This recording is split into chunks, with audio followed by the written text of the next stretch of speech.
kulankii lagu waday inuu maanta Muqdisho gaar ahaan xerada Afisyooni ku dhex maro madaxda Soomaalida ayaa dib u dhac ku yimid sida ay ogaatay Nation Media.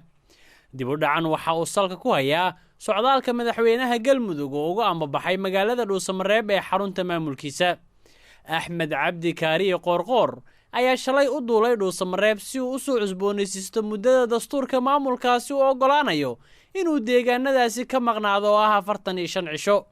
madaxtooyada Soomaaliya waxa ay iyana xaqiijisay in maanta uusan jirin shirkii Afisyooni, waxaana agaasimaha warfaafinta madaxtooyada Soomaaliya uu cadeeyay in shirka Arbacada berri uu furmi doono kuna soo biirayo madaxweynaha Galmudug oo Muqdisho ka maqan.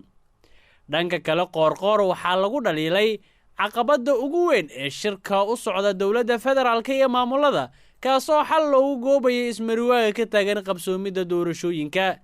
ila wareedyo ku dhadhow kulanka Afisyooni oo waramay Nation Media waxa ay xuseen in Qoorqoor mar uu ku hanjabay inuu ka baxayo shirka isagoo taageero u muujinaya madaxweyne Farmaajo.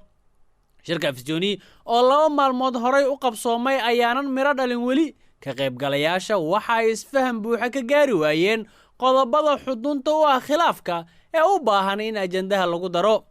shirka oo looga hadlayay ajandaha shirka doorashada ayaa Axadii muddo 1 maalin hakad la geliyay kadib markii maalinkii labaad ee u dhacay uu soo dhamaaday iyada oo aan wax heshiis laga gaarin dhammaan qodobada la isku hayo ee ku aadan ajandaha shirka, waxaana qorshe u ahaa in dib loo bilaabo maanta.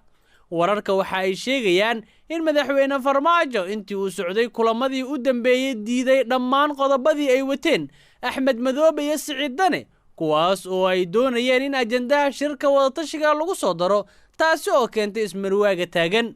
waxaa qodobadaasi ka mid ah yaraynta awoodda madaxweynaha ee xilligan kala guurka, weerarkii 19 February lagu qaaday dibadbaxayaal iyo midkii kale ee musharaxiinta madaxweynaha, iyo in la ballaariyay ka qaybgalayaasha shirka.